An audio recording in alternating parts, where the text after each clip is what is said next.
ओम शांति। आज बाबा के 30 अगस्त के महावाक्य हैं। बाबा ने कहा, मीठे बच्चे, तुम्हें खुशी होनी चाहिए कि दुख हरने वाला बाबा हमें सुख धाम में ले जाने आया है। हम स्वर्ग के परिजादे बनने वाले हैं। प्रश्न है, बच्चों की किस स्थिति को देखते हुए बाप को चिंता नहीं होती? क्यों? उत्तर है, कोई कोई बच्चे फर्स्ट क्लास खुशबूदार फूल हैं, कोई में जरा भी खुशबू नहीं है। कोई की अवस्था बहुत अच्छी रहती, कोई माया के तूफानों से हार खा लेते। यह सब देखते हुए भी बाप को चिंता नहीं होती, क्योंकि बाप जानते हैं ये सतयुग की राजधानी स्थापन हो रही है। फिर भी बाप शिक्षा देते हैं, बच्चे जितना हो सके याद में रहो, माया के तूफानों से डरो नहीं। ओम शांति। मीठे ते मीठा बेहद का बाप मीठे मीठे बच्चों को बैठ समझाते हैं। ये तो समझते हो ना, बहुत मीठा मीठा बाप है। फिर शिक्षा देने वाला टीचर भी बहुत मीठा मीठा है। यहाँ तुम जब बैठते हो तो ये याद होना चाहिए, बहुत मीठा मीठा बाबा है, उनसे स्वर्ग का वर्षा मिलना है।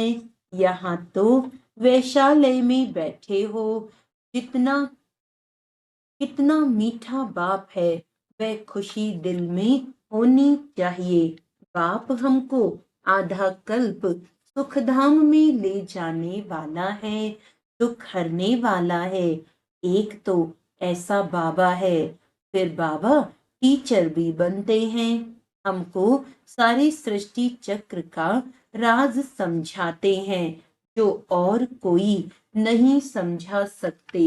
यह चक्र कैसे फिरता है, 84 जन्म कैसे पास होते हैं, ये सारा चपटी में समझाते हैं। फिर साथ में भी ले जाएंगे।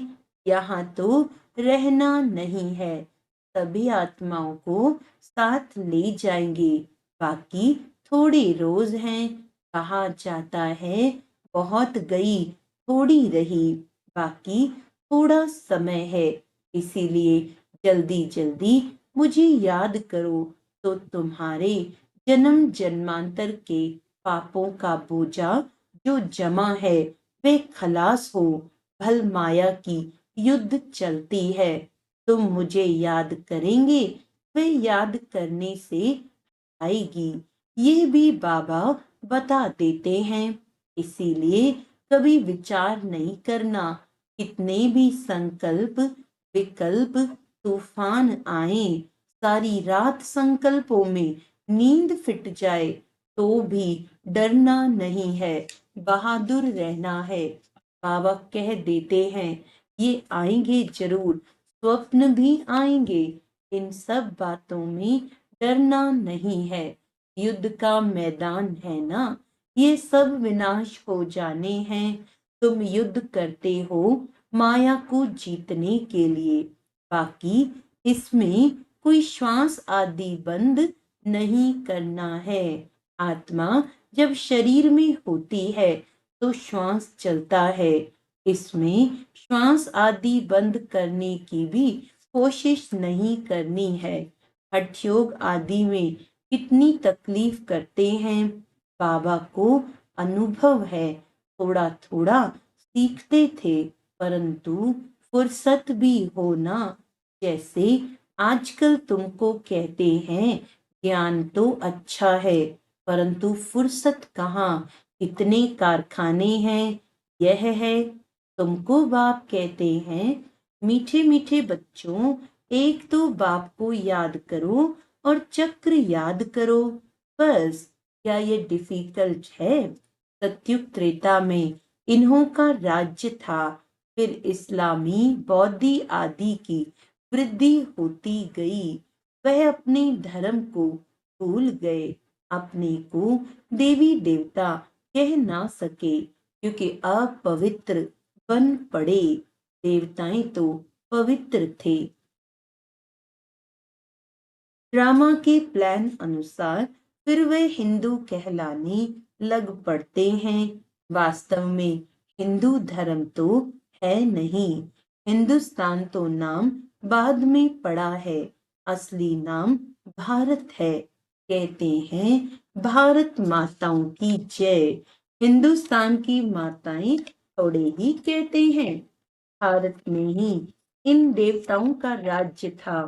भारत की महिमा करते हैं तो बाप बच्चों को सिखला रहे हैं बाप को कैसे याद करना है।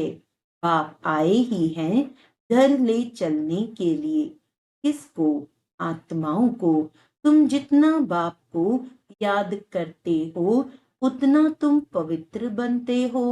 पवित्र बनते जाएंगे तो फिर सजा भी नहीं खाएंगे। अगर सजाएं खाई तो पद कम हो जाएगा। इसीलिए जितना याद करेंगे उतना विकर्म विनाश होते रहेंगे। बहुत बच्चे हैं जो याद कर नहीं सकते, तंग होकर छोड़ देते हैं, युद्ध करते नहीं हैं। ऐसे भी हैं। समझा जाता है राजधानी स्थापन होनी है। नापास भी बहुत होंगे। गरीब प्रजा भी चाहिए ना। भल वहां दुख नहीं होता है, परंतु गरीब और साहूकार तो हर हालत में होंगे। यह है कलयुग। यहाँ साहूकार व गरीब दोनों दुख भोगते हैं। वहां दोनों सुखी रहते हैं, परंतु गरीब साहूकार की वासना तो रहेगी। दुख का नाम नहीं होगा। बाकी नंबरवार तो होते ही हैं। कोई रोग नहीं, आयु भी बड़ी होती है। इस दुख धाम को भूल जाते हैं। सतयुग में तुमको दुख याद भी नहीं होगा। दुख धाम और सुख धाम की याद अभी बाप दिलाते हैं। मनुष्य कहते हैं स्वर्ग था, परंतु कब था, कैसा था, कुछ नहीं जानते। लाखों वर्ष की बात तो कोई को भी याद आ न सके। बाप कहते हैं कल तुमको सुख था, कल फिर होगा। तो यहाँ बैठ फूलों को देखते हैं। ये अच्छा फूल है। ये इस प्रकार की मेहनत करते हैं। ये स्थैर्य नहीं है, ये पत्थर बुद्धि है। बाप को कोई बात की चिंता नहीं रहती। हाँ, समझते हैं बच्चे जल्दी पढ़कर साहूकार हो जाएं। पढ़ाना भी है। बच्चे तो बने हैं, परंतु जल्दी पढ़कर होशियार हों। और वह भी कहाँ तक पढ़ते और पढ़ाते हैं। कैसे फूल है यह बाप बैठ देखते हैं, क्योंकि यह है चैतन्य फूलों का बगीचा। फूलों को देखते भी कितनी खुशी होती है। बच्चे खुद भी समझते हैं बाबा स्वर्ग का वर्षा देते हैं। बाप को याद करते रहेंगे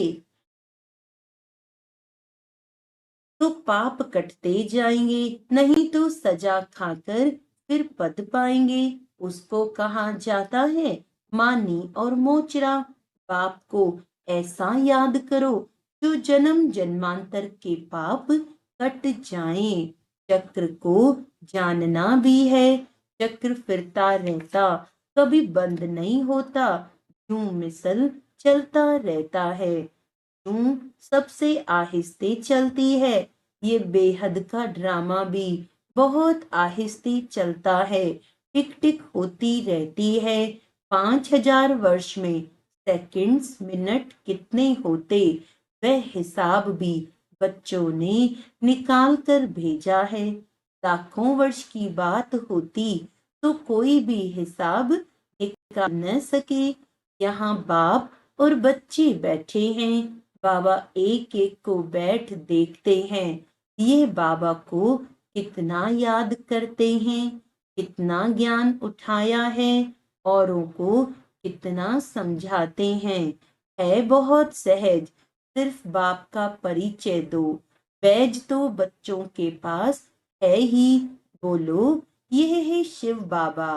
काशी में जाओ तो भी शिव बाबा कह याद करते रड़ी मारते हैं।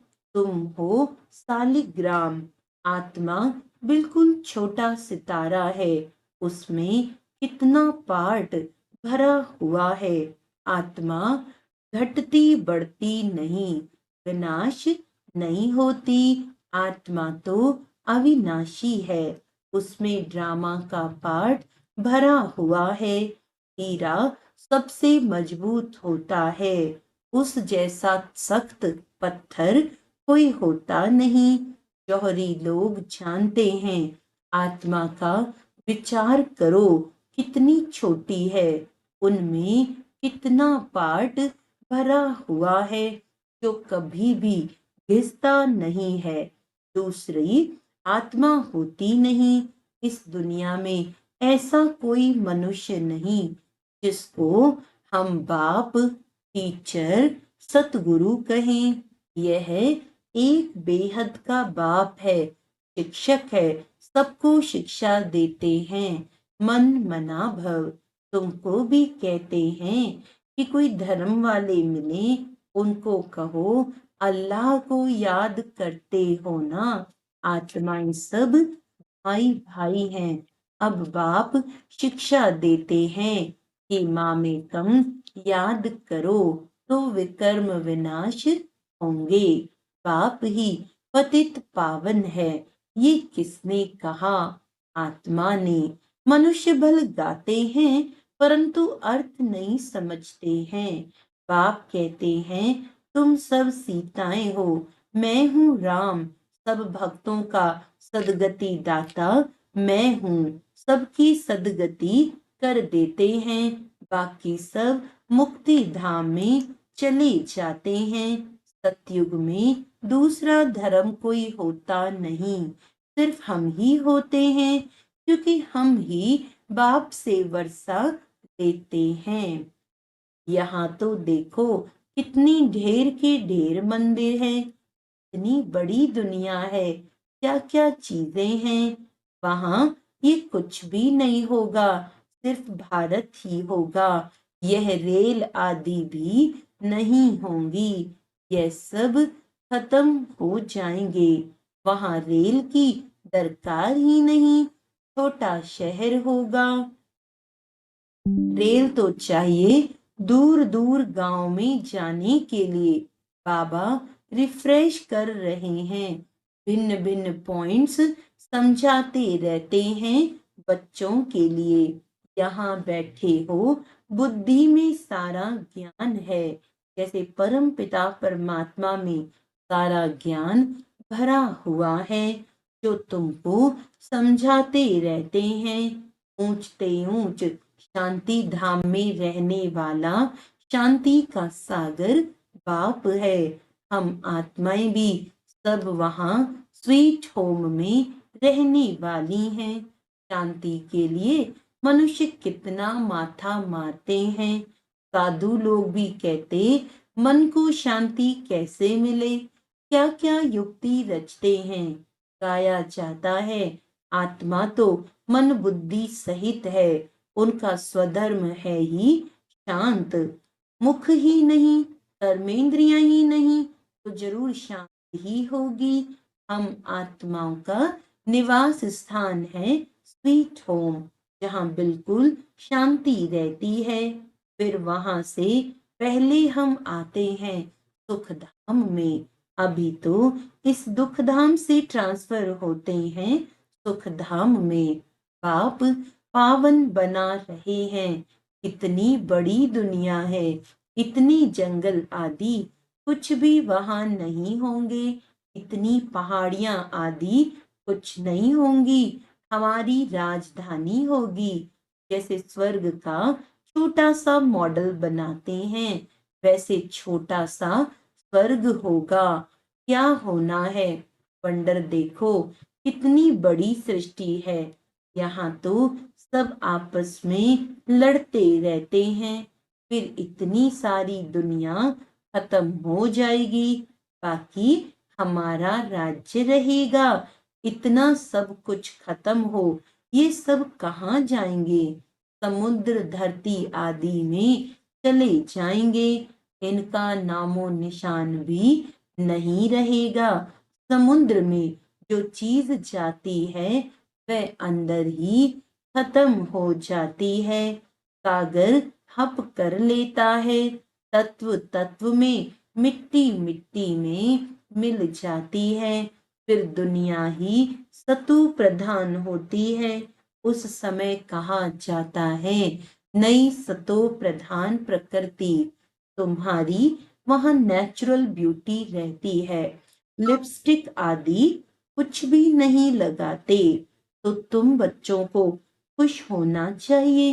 तुम स्वर्ग के परिजादे बनते हो। ज्ञान स्नान नहीं करेंगे तो तुम देवता बनेंगे नहीं, और कोई उपाय है नहीं। बाप तो है सदा खूबसूरत, तुम आत्माएं सांवरी बन गई हो। माशूक तो बड़ा सुंदर मुसाफिर है, जो आकर तुमको सुंदर बनाते हैं। बाप कहते हैं, मैंने इसमें प्रवेश किया है, मैं तो कभी सांवरा नहीं बनता हूँ।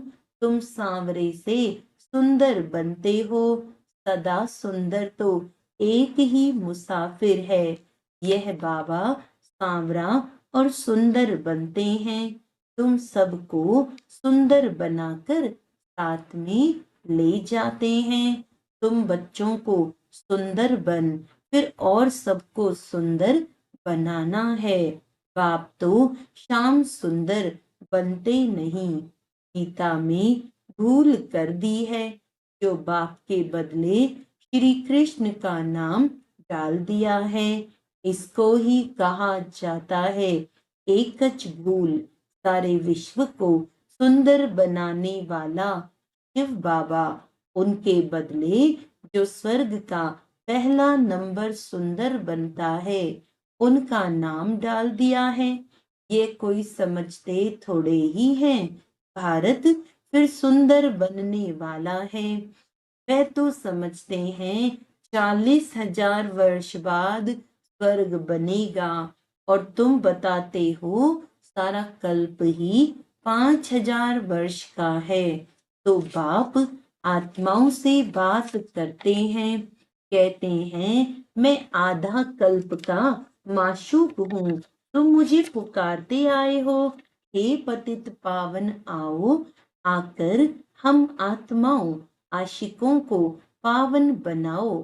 तो उनकी मत पर चलना चाहिए, मेहनत करनी चाहिए। बाबा ऐसे नहीं कहते कि तुम धंधा आदि नहीं करो, नहीं, वह सब कुछ करना है। गृहस्थ व्यवहार में रहते, बाल बच्चों आदि को संभालते, सिर्फ अपने को आत्मा समझ मुझे याद करो, क्योंकि मैं पतित पावन हूँ। बच्चों की संभाल भले करो, बाकी अभी और बच्चे पैदा नहीं करो, नहीं तो वे याद आते रहेंगे। इन सबके होते हुए भी इनको भूल जाना है। जो कुछ तुम देखते हो ये सब खत्म हो जाने वाले हैं। शरीर खत्म हो जाएंगे, बाप की याद से आत्मा पवित्र बन जाएगी, तो फिर शरीर भी नया मिलेगा। यह है बेहद का संन्यास। बाप नया घर बनाते हैं, तो फिर पुराने घर से दिल हट जाती है। स्वर्ग में क्या नहीं होगा, अपार सुख है। स्वर्ग तो यहाँ होता है। दिलवाड़ा मंदिर भी पूरा यादगार है। नीचे तपस्या कर रहे हैं, फिर स्वर्ग कहाँ दिखावे। वह फिर छत में रख दिया है। नीचे राजयोग की तपस्या कर रहे हैं, ऊपर राज्य पद खड़ा है। कितना अच्छा मंदिर है। ऊपर है अचल घर, सोने की मूर्तियां हैं। उनसे ऊपर है फिर गुरु शिखर। गुरु सबसे ऊपर बैठा है, ऊंचते ऊंच है सतगुरु। फिर बीच में दिखाया है स्वर्ग, तो ये दिलवाड़ा मंदिर पूरा यादगार है। राजयोग तुम सीखते हो, फिर स्वर्ग यहाँ होगा। देवताएं यहाँ थे ना, परंतु उनके लिए पावन दुनिया अब बन रही है। अच्छा, मीठे मीठे सिकिलदे बच्चों प्रति माता पिता बाप दादा का याद प्यार और गुड मॉर्निंग। रूहानी बाप की रूहानी बच्चों को नमस्ते। हम रूहानी बच्चों की रूहानी बाप दादा को याद प्यार गुड मॉर्निंग, नमस्ते नमस्ते नमस्ते जी। धारणा के लिए मुख्य सार है, इन आंखों से सब कुछ देखते हुए इसे भूलने का अभ्यास करना है। पुराने घर से, दुनिया से दिल हटा लेनी है, नए घर को याद करना है। ज्ञान स्नान कर सुंदर परिजाता बनना है। जैसे बाप सुंदर गोरा मुसाफिर है, ऐसे उनकी याद से आत्मा को सांवरे से गोरा बनाना है। माया की युद्ध से डरना नहीं है, विजयी बनकर दिखाना है। वरदान है, महादानी बन प्राक दिली से खुशी का खजाना बांटने वाले मास्टर रहमदिल भव। लोग अल्पकाल की खुशी प्राप्त करने के लिए कितना समय व धन खर्च करते हैं, फिर भी सच्ची खुशी नहीं मिलती। ऐसे आवश्यकता के समय आप आत्माओं को महादानी बन प्राक दिली से खुशी का दान देना है। उसके लिए रहम दिल का गुण इमर्ज करो। आपके जड़ चित्र वरदान दे रहे हैं, तो आप भी चैतन्य में रहम दिल बन बांटते जाओ, क्योंकि परवश आत्माएं हैं। कभी ये नहीं सोचो कि ये तो सुनने वाले ही नहीं हैं। आप रहम दिल बन देते जाओ, आपकी शुभ भावना उन्हों को फल अवश्य देगी। स्लोगन है, योग की शक्ति द्वारा हर कर्मेंद्रिय को ऑर्डर में चलाने वाले ही स्वराज्य अधिकारी हैं। अच्छा, आज का अव्यक्त इशारा है, कभी कोई स्वभाव संस्कार को देखते यह संकल्प न आए कि पता नहीं ये परिवर्तन होगा या नहीं होगा। ना उम्मीद को सदा के लिए उम्मीद में बदल दो। निश्चय अटूट है तो विजय भी सदा है। निश्चय में जब क्यों क्या आता है, तो विजय अर्थात प्राप्ति में भी कुछ न कुछ कमी पड़ जाती है। तो सदा उम्मीदवार, सदा विजयी बनो और विजयी बनाओ। ओम शांति।